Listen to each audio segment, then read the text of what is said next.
Welcome to Jessy's tasty pan. ഇന്ന് ഞാൻ വന്നിരിക്കുന്നത് കോക്കനട്ട് ചോക്ലേറ്റ് പുഡിങ്ങിൻ്റെ റെസിപ്പിയുമായിട്ടാണ്. വളരെ ടേസ്റ്റാണ് ഇത് കഴിക്കാൻ, അതുപോലെ തന്നെ തയ്യാറാക്കാനും വളരെ എളുപ്പമാണ്. ഇത് ഞാനൊരു വാട്സപ്പ് വീഡിയോയിൽ കണ്ടിട്ട് തയ്യാറാക്കി നോക്കിയതാണ്. അപ്പോൾ ഇതെങ്ങനെ ഉണ്ടാക്കുന്നതെന്ന് നമുക്ക് നോക്കാം. കോക്കനട്ട് പുഡിംഗ് തയ്യാറാക്കാനായിട്ട് നമുക്ക് ആദ്യം കോക്കനട്ട് ഒന്ന് വേവിച്ചെടുക്കണം. അതിനായിട്ട് ഞാനിവിടെ 2 കപ്പ് ഡെസിക്കേറ്റഡ് കോക്കനട്ടാണ് എടുത്തിരിക്കുന്നത്. ഇതിന് പകരമായിട്ട് ഫ്രഷ് കോക്കനട്ട് ചിരകിയെടുത്താലും മതി. അതിൻ്റെ അടിഭാഗം ചിരകാതെ ശ്രദ്ധിക്കണം. അതിനുശേഷം അതൊന്നൊരു മിക്സിയുടെ ജാറിലിട്ടൊന്ന് ക്രഷ് ചെയ്തെടുത്ത ശേഷം നമുക്കൊരു ഫ്രൈ പാനിൽ വെച്ചിട്ട് വറുത്തെടുത്താലും മതി. ഇനി ഇതിലേക്ക് ഞാൻ 1/4 ടിന്ന് കണ്ടൻസ്ഡ് മിൽക്ക് ചേർത്ത് കൊടുക്കുന്നുണ്ട്. ഇതൊരു മീഡിയം മധുരമേ കാണുള്ളൂ. നല്ല മധുരം വേണമെന്നുള്ളവർക്ക് ഒരു ടിൻ മുഴുവനായിട്ട് ചേർത്ത് കൊടുക്കാവുന്നതാണ്.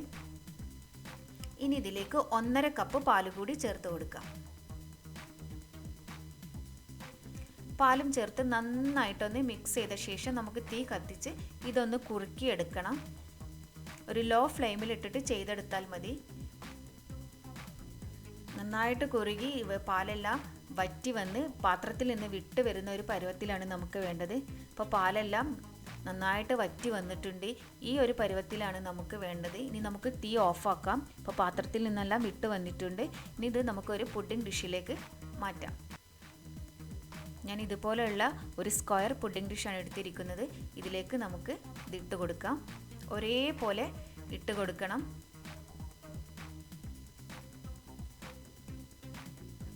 എന്നിട്ട് ഇതൊരു സ്പൂണ് കൊണ്ട് നമുക്കൊന്ന് നിരപ്പാക്കി നന്ന് പ്രസ് ചെയ്ത് കൊടുക്കണം.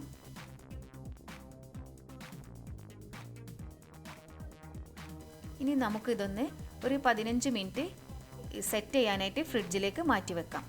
ഇനി ഇതിന് ഒരു ചോക്ലേറ്റ് സോസ് തയ്യാറാക്കണം. അതിനായിട്ട് ഞാനിവിടെ 1 കപ്പ് ഹെവി ക്രീം എടുത്തിട്ടുണ്ട്. ഇതിലേക്ക് 4 ടേബിൾ സ്പൂൺ കൊക്കോ പൗഡർ ചേർത്ത് കൊടുക്കാം. കൊക്കോ പൗഡർ ഒന്ന് അരിച്ചെടുത്തിട്ട് വേണം ചേർക്കാനായിട്ട്.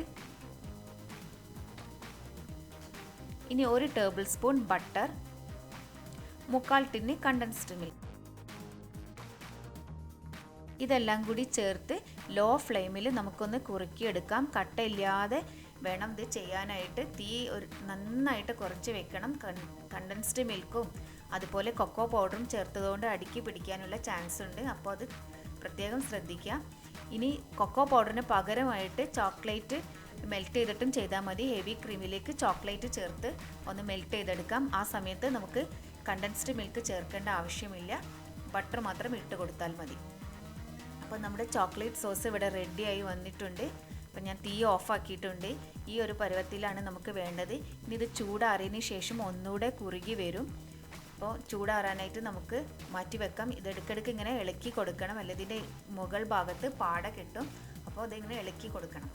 അപ്പോൾ നമ്മുടെ ചോക്ലേറ്റ് ഇവിടെ ചൂടാറിയിട്ടുണ്ട്. ചൂടാറിയപ്പോൾ ഇത് ചെറുതായിട്ട് തിക്കായി വന്നിട്ടുണ്ട്. ഇനി ഇത് നമുക്ക് കോക്കനട്ടിൻ്റെ മുകളിലേക്ക് ഒഴിച്ചു കൊടുക്കാം.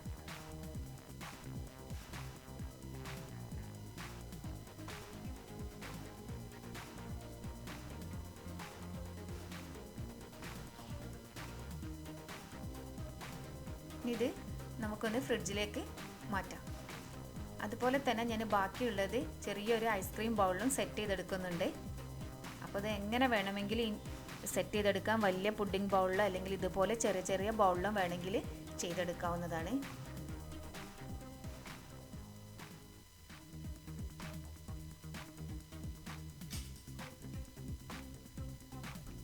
ഡെക്കറേഷനൊക്കെ ഓരോരുത്തരുടെ ഇഷ്ടത്തിനനുസരിച്ച് ചെയ്തെടുക്കാം. ഞാനിവിടെ കുറച്ച് ഡെസിക്കേറ്റഡ് കോക്കനട്ടും അതുപോലെ തന്നെ ചെറീസും വെച്ച് ഡെക്കറേറ്റ് ചെയ്തിട്ടുണ്ട്.